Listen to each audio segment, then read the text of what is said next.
Nakatikim na ba kayo ng ensalada na puso ng saging o kung tawagin dito sa amin, in short, salad na puso ng saging?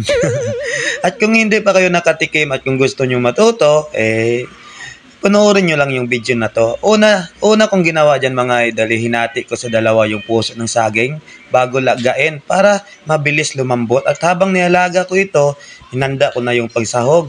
Siyempre meron tayo dyang kamatis at sibuyas at saka kunting sili mga idol para sweet and sour yung gagawin nating ensalada na puso ng saging. Ayan. Hati-hatiin lang natin ng maliit. Depende na sa inyo kung anong size yung gusto nyo sa paghati ng pangsahog natin. Kahit ano dyan, pwede nga bilog na sibuyas o kamatis, pwede din yan. Bali, 2 kamatis yung nilagay ko mga idol para kahit mabitin tayo sa puso ng saging, sa kamatis, hindi tayo mabibitin.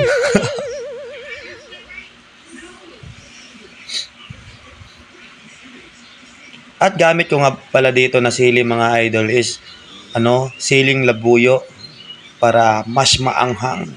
Pero nakadepende yan sa inyo ha. Pwede naman hindi lagyan ng sili yan. Pwede naman lagyan sa mga mahilig sa maanghang lang. At ayan na nga mga idol, ready na yung pangsahog natin.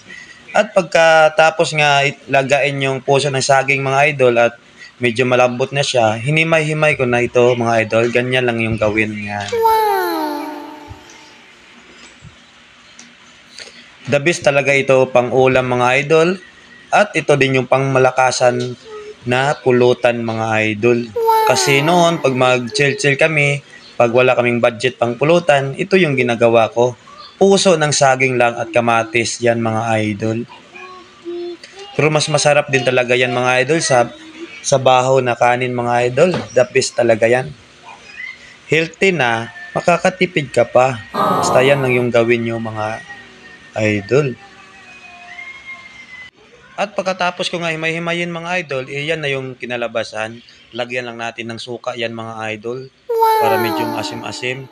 Lagyan na rin natin ng tuyo mga idol. Pwede din pag wala kayong tuyo, pwede din kunting asin mga idol. Basta may kunting maalat-alat lang siya.